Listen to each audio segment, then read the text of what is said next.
어제 민주당 이재명 대표가 스스로 최측근이다 이렇게 공인을 했던 김용 전 민주연구원 부원장의 정치자금법 위반 사건 항소심 선고가 있었습니다. 1심에 이어서 항소심 재판부도 징역 5년의 유죄를 선고하면서 김 전 부원장이 지난 2021년 민주당의 대선 예비 경선 시점에 대장동 개발 민간업자들로부터 돈을 받은 사실을 인정했습니다. 이렇게 사실관계를 확정하는 1, 2심 재판에서 모두 유죄 판결이 내려지면서 이제 이재명 대표의 인지 또는 관여 여부가 여야 정치권의 핵심 쟁점으로 급히 부상했습니다. 네, 먼저 어제 이 김용 전 부원장 항소심 선고 내용부터 다시 정리를 해보면요. 김 전 부원장은 2021년 4월에서 8월 사이 민주당 대선 예비 경선 전후 이 유동규 씨 등과 공모해서 대장동 민간 사업자인 남욱 변호사로부터 4차례에 걸쳐서 이 대선 자금 명목으로 8억여 원을 수수한 혐의 등으로 해서 재판을 받아왔습니다.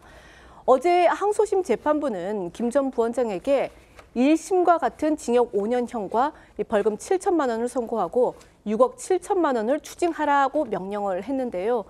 재판부는 지난해 5월 이 항소심 재판 과정에서 풀어졌던 김 전 부원장의 보석을 취소하고 법정 구속했습니다. 이렇게 1심에 이어서 항소심 재판부도 김 전 부원장이 대장동 개발업자들로부터 이재명 대표의 대선 경선 자금 그리고 뇌물을 받은 사실을 인정하는 판결을 내리면서 여권에서는 즉각 과연 이 대표가 이런 사실을 몰랐겠냐 공세를 펴고 나섰는데요. 잘 알려졌다시피 김 전 부원장은 이 대표가 제 분신과도 같은 사람이라고 할 정도로 정치권에서는 최측근으로 꼽히는 인물이기 때문입니다. 이 전 대표는 김 전 부원장이 기소되자 결백을 믿는다라고도 했었는데요. 관련해서 이재명 대표와 김 전 부원장의 지난 발언들 들어보겠습니다. 제가 딱 한마디만 말씀을 드리면 정말로 유용한 사람이다. 유용하다. 쓸데가 많다. 그래서 잘 쓰면 아주 좋은 성과를 낼 수 있는 좋은 도구이니까 제가 계속 좀 써먹으려고 그랬는데 제 분신과 같은 사람이어서 앞으로 큰 성과를 만들어낼 아주 유용한 제목이다. 이재명 도지사의 복심 정말 그동안 많이 들었습니다.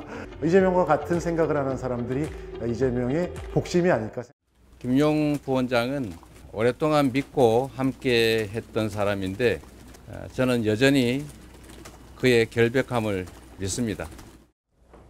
당 대선 후보 예비 경선 역시 대선 후보가 되기 위한 과정입니다. 그렇기 때문에 거기에 비용을 썼다면 엄연히 대선 자금으로 볼 수가 있습니다. 김용 전 부원장이 이 용도로 받았던 돈으로 법원이 인정을 했기 때문에 당시 민주당의 대선 후보 경선에 나섰던 그리고 나중에 대선 후보까지 됐던 이재명 대표로 시선이 향할 수밖에 없습니다. 김 전 부원장의 항소심 재판부는요, 판결문에 이재명이라는 그 명칭을 130여 차례나 거론한 것으로 알려졌습니다. 네, 보도 내용을 종합해 보면 150쪽 분량의 2심 판결문에는 당시 성남시장이었던 이재명 대표 이름이 130번가량, 또 경선 자금이라는 말도 29번 나오는 걸로 전해졌는데요.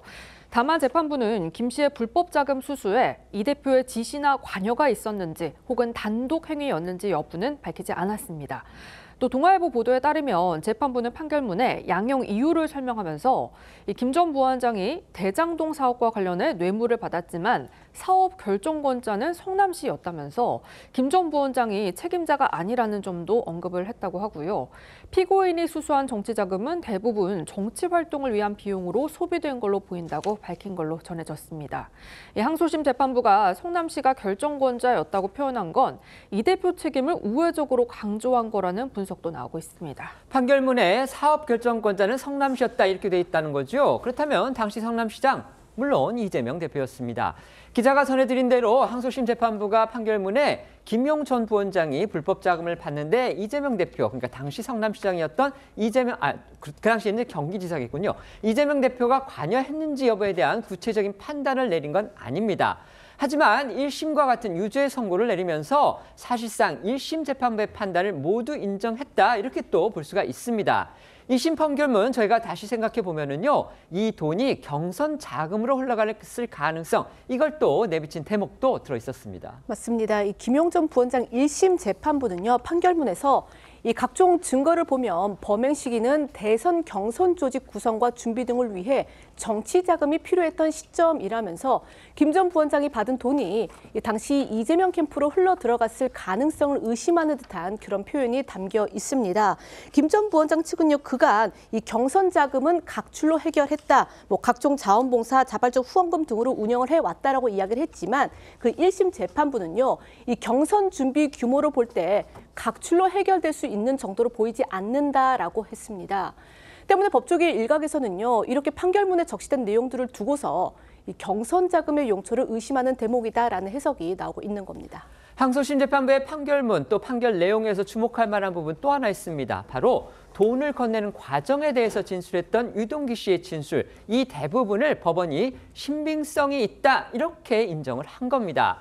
역시 유 씨의 진술 증언이 지금 핵심 쟁점이 돼 있는 바로 이재명 대표의 대장동 재판, 여기에도 영향을 미칠 가능성이 크다 이런 분석이 나오고 있습니다. 네, 1심 유죄 판결의 핵심 증거가 됐던 게 바로 유동규 씨의 진술인데 여기에 대해서 2심에서도 신빙성을 인정을 한 겁니다.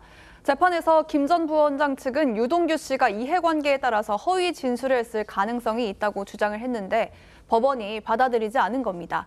재판부는 유동규 씨의 법정 태도와 신문을 모두 관찰해서 1심이 얻은 신증에 따라서 진술의 신빙성이 있다고 내린 걸 항소심이 경험칙상 명백한 잘못이 없는 이상 뒤집는 데 한계가 있었다고 설명했는데요. 이 유동규 씨가 이재명 대표의 대장동 재판 등에서 의혹의 정점으로 이 대표를 지목하고 있는 만큼 향후 재판에 미칠 영향에 관심이 집중되고 있습니다. 유 씨는 어제 선고 후에 이제 이 대표가 책임질 차례라고 쏘아붙였는데요. 직접 들어보시죠. 모두 다 사실대로 말하고 있고 거짓은 다 드러날 거라고 생각됩니다. 이제 거짓으로 거짓을 막아보려고 하지만 이제 그거는 한계가 분명히 존재할 거라고 생각하고요. 그리고 이제 그거에 대한 뒷받침되는 내용들도 나오고 있고 이재명이 이제 최측근들 전부 다 이제 구속되거나 이제 이런 상황이 있고 이재명만 본인만 떳떳하다고 늘 주장하고 있는 이 이재명이 이제는 본인이 측근이라고 했는 사람 2심까지 나왔습니다. 이제 본인이 책임질 차례가 되지 않았나 싶고 참여를 해야 된다고 생각합니다. 유동규 전 본부장도 이번 사건과 관련해서 이제 그 김용 부원장한테 돈을 전달하는 데 관여한 혐의로 역시 기소가 됐는데요. 1심에 이어서 어제 2심에서도 역시 무죄를 선고받았습니다.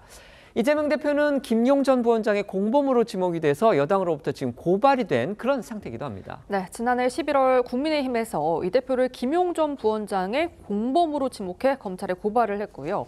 현재 서울중앙지검 반부패 일부가 사건을 수사하고 있는데요. 검찰은 김 씨가 받은 경선 자금을 어디에 어떻게 썼는지 그 용처를 들여다볼 전망입니다.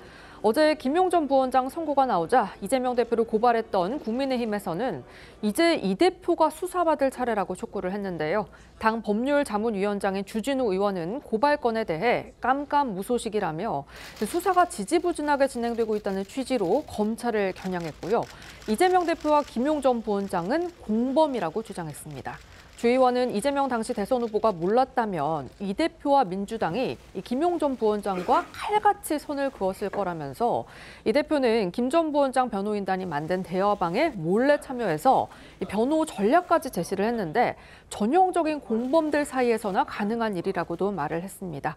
오늘 권성동 원내대표는 이 사건의 주범을 이 대표로 규정하고 종범인 김 전 부원장보다 무거운 형을 받아야 한다고 주장을 했습니다. 들어보시죠. 김용 부원장, 이호영 전 부지사 모두 누구입니까? 이재명 대표의 최측근 인사들입니다. 종범이 이 정도 중형이 나왔다면 주범인 이재명 대표는 당연히 그 이상의 중형이 선고될 것입니다. 선고로 죄악을 덮어보려는 대표성 출마의 꿈은 이제 포기해야 합니다. 김용 전 부원장의 선고 결과에 대해서 이재명 대표 측 입장을 낸 게 있습니까? 아직 이 공식적인 입장이 나온 것은 없습니다. 이 민주당 측에서도 약간 그 입장 표명을 좀 자제하는 듯한 그런 분위기인데요. 하지만 어제 이 항소심 선고 결과가 나오기 전에는 이 민주당 박균택 의원과 김동화 의원 그리고 김남국 전 의원 등이 직접 이 법정을 찾는 등 김용 전 부원장을 엄호하는 듯한 그런 모습을 보이기도 했습니다. 여권 일각에서는 이 연루 의혹과는 별개로 이 대표 측이 그동안 이 최측근인 김 전 부원장의 혐의에 짜깁기 수사다 그리고 그런 기소다라고 검찰을 비판을 해왔던 만큼 항소심에서도 유죄 판단이 내려진 것과 관련해서 적어도 이 대표가 직접 해명이나 사과를 해야 한다 그런 목소리가 나오고 있습니다.